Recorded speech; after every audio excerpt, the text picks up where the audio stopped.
Guys, welcome back to the MSR workshop. So lately I have done a lot of videos on my laser, and I know what you're thinking. Boy, this guy does a lot of laser videos. And I don't have a laser. I want to learn about and talk about something else. So that's exactly what we're going to do.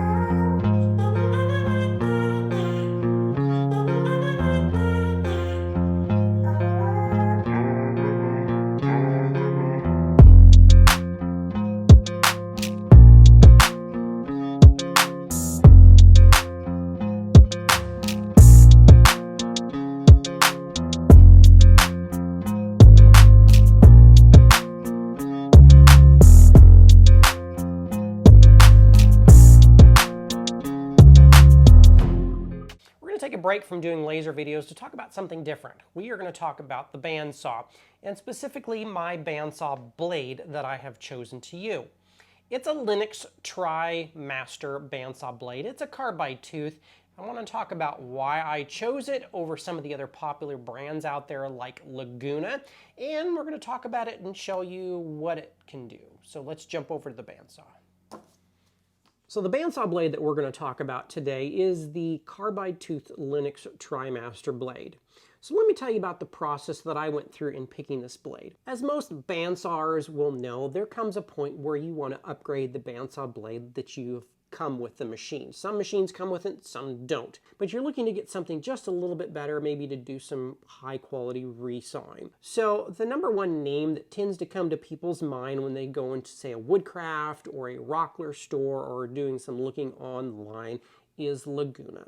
And while Laguna makes some very good tools, their bandsaw blades have some mixed reviews. So talking about that just a little bit. The Laguna blade tends to be a thinner steel blade. It's a carbide toothed blade, but with a thinner steel comes some problems. And one problem that I've seen popping up is they break fairly frequently. Anybody who has owned a Laguna Resaw King blade, and that's what they're called, a Laguna Resaw King blade, I hope to hear you chime in the comments and tell about your experience with your blade. But the number of reviews that I've read, most people have had at least one or two experiences with them breaking. Now, Laguna does offer a re-welding service for those blades. But if any of you have ever broken a bandsaw blade before, it's usually not a nice process that happens. It explodes in the machine usually, and that blade is usually bent up a whole bunch. Well, those bends don't really go away. You can work some of them out, but then if you send it in to get re-welded and it gets sent back, you still have some imperfections in that blade because of that bend and breaking process. So your blade doesn't always perform like it should ever again. The other fact is, if you're paying $200 for a premium blade and it breaks, then you're out that blade paying for a repair service. It gets sent back, so you have a lot of downtime, so then you're stuck using whatever blade you have left over. So in my previous life, I had an 18-inch Rikon saw that was a great saw. It performed beautifully for me. And I had added a LENOX TRI-MASTER blade just like this on this saw. Well, I was very tempted at trying out the Laguna. The breaking problem really scared me off because spending $200 on a blade just to have it break on you with minimal to light use. Some people are using it perfectly, they're not over tensioning it, and it just breaks on them. I didn't want that to happen. So I ordered another LENOX blade. LENOX on my previous saw worked perfectly.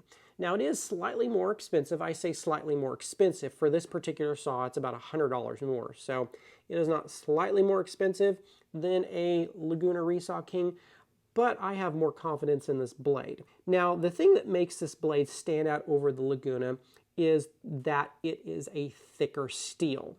Now that can be a good thing or a bad thing depending on the saw that you have. One, because it is a thicker blade, you will have to have the ability to tension that blade properly. With a thicker blade, it will require more tension on your saw. So if you have a small underpowered saw or a saw that just doesn't have a great tensioning system, you may find difficulty actually tensioning the saw properly. The other thing is, because it is a thicker steel, you are going to have a slightly larger kerf cut. So that is the width of your cut right here that it's going to create. That being said, I still wouldn't trade this blade for a thinner blade just for the kerf. Now, I am wasting just an extra bit of tiny amount of material on some fancier woods, and I find that is a suitable trade-off for the performance of this blade. So, looking over the sawtooth design on this TRI-MASTER, you have an alternating tooth design. So you have a flat grind here, and then you have a chisel tip, and then back to that flat tooth there. So it almost acts like a table saw blade. It cuts beautifully, and because it is a carbide tipped blade, you don't have the dulling problems that you would do with a standard silicone steel or even a bimetal blade that you can get, say, from Timberwolf. So choosing the right width of blade is also important depending on the saw that you have. Well, if you watch Alex Snodgrass, which he seems to be one of the great resources for bandsaws out there, will tell you that going with a smaller blade tends to work better for most people with most saws. So the nice thing about the tri-tip is they make a 1/2 inch, a 3/4, 1 inch, and a 1 1/4. Now 1 1/4 would be way overkill for most people. Even on this 18-inch saw with a 5-horse motor, that would probably be too big or just, unnecessary. So I went with a 1 inch. I've used the 1 inch before and I've been very happy with it. I'm sure I would have done great with a 3/4 on this saw as well, but the 1 inch has been a great saw for me. So I would like to start by doing some cutting with it just so you can see the performance of the saw, what kind of kerf that I can get, and how thin of a slice of wood that I can get. Now, one thing you'll notice when you use a carbide tooth for the first time is how quiet and smooth they cut. The nice thing about carbide is it continues to perform like that for a very, very long time. So let's go ahead and do that now, and then afterwards we're going to talk about it and how you can maintain and keep this blade working good for you. So we are going to see how thin of a cut that I can do on this piece of cherry here. Now, one thing when you're doing resawing is to make sure that you have a good prepared surface to run against your fence. Otherwise, you won't get a consistent cut. So I've run this through the joiner, so we'll see how good of a job I did preparing this and see what kind of consistency I can get on this cut.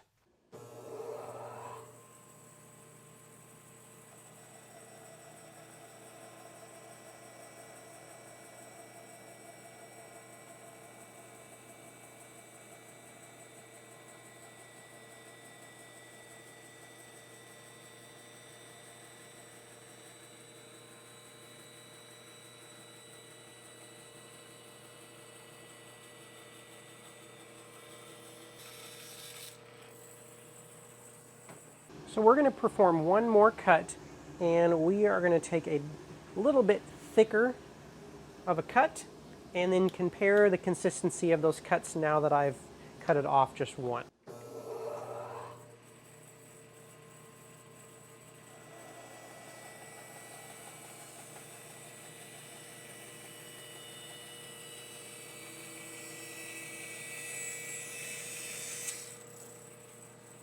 So taking a look over these cuts, as you can see, they look pretty darn good. I tried to get the light where you could actually see any of the cut marks from the saw, and one was pushed slow, one was pushed fast, and they both look really good. So let's talk about our results just a little bit. So we did those at 2 different feed rates just to kind of see how the results changed, and we also did 2 different thicknesses.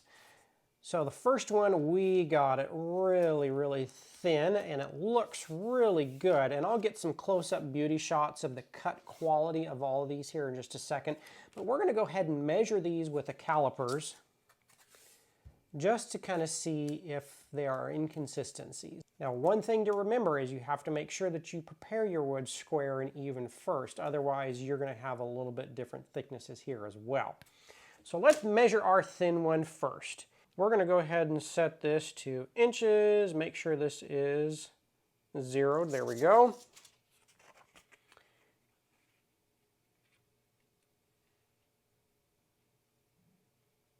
.03 there. 0.03 this way. Sorry, this is upside down for you guys. 0.0265. 0.0290. 0.0290 didn't change. 0.027. So very, very consistent. So if you're making an inlay or doing a cutting board that you're inlaying some thin material, this is really great tolerances. Now, if you want to leave this a little bit thicker, say run it through a drum sander, you can do that as well. But the smoothness of the top of this is really good. Now I'm using cherry. Now that might change depending on your feed rate. Also, it may change on the type of wood that you're using and the direction of the grain. Those are little things that can affect your cut quality at the end. But I always like to leave it just a little bit extra if I need to run it through a drum sander. So this one was pushed a lot faster and it was a little bit thicker of cut. And this is after we've made one cut already. So in theory, we have eliminated a lot of the maybe possible variable that, say, if I didn't get it square initially on the table saw with the joiner, and we've cut that out with that piece, this piece should be pretty good. So making sure that we are back to 0 again. We are 0.07, 0.078, 0.075, 0.08, 0.081, and that was actually pushing quite fast. The amount of irregularity that you're getting with that number probably could be cleaned up even more if you're just super over the top about that, say running it through a drum sander, maybe just passing it over with a piece of sandpaper if you wanted to, because there may be a high or low spot just because of the teeth on this. But if I were just to fill this with my eyes closed, it feels just like an unsanded piece of wood. I don't feel a bunch of bumps or ridges on that, so I think that is great quality. So as you can see, I am quite happy with the performance results on the LENOX TRI-MASTER blade. Now, some things to talk about. One, it's important to keep your blade clean. This is one area that I think too many people overlook, and I can't stress this enough. Table saw blades, router bits, even bandsaw blades, they can be cleaned. If you're starting to notice that your blade is burning, or it's not tracking correctly, or if you're just not getting the performance out of it, before you do anything, before you consider buying another blade or throwing it out because yes, it's dull, is to clean your blade. And yes, you can clean bandsaw blades, and most people don't even know this or do this. Carbide is a very resistant, very strong material, and most likely 9 times out of 10 it's because your blade is dirty, and it's not because it's gone dull on you. Especially with these, this has a carbide tooth on it. You will get gum up and pitch and dirt that eventually will build up on your blade. So I recommend cleaning them, and I clean my blades every now and then if I don't find it's performing like I want it to. And the number one thing I recommend to clean it with is this CMT bit and blade cleaner. So the way you're going to clean a bandsaw blade is you're going to take your blade off your saw, you're going to coil it up into your coil, and then you're going to spray it down the whole blade with this stuff. Then go over it with, say, a kitchen scrubby brush, not the one your wife uses, people, be smart, or abrasive pad. You don't want to use any sandpaper or anything like that. It's just to knock the gunk off the teeth. And make sure to focus on the teeth. Go over the whole blade, wipe it down, put it back on your saw, and I think you will be amazed how much better your saw blade works. And this works on any saw blade, not just the carbide ones. Table saw blades, go out and try it if you've never tried cleaning your table saw blades. It's like buying a new blade. Seriously, people, you gotta try this. I hope this video was helpful. I hope you enjoyed it. It's a worthwhile investment. It is an expensive investment, but I think you will be happy in the long run that you did it. If you guys have any comments, questions, or suggestions, be sure and leave them below. Don't forget to hit the like and subscribe button, the little bell, all the other little things, so you can see more videos like this that I release. Until next time, guys, thanks again.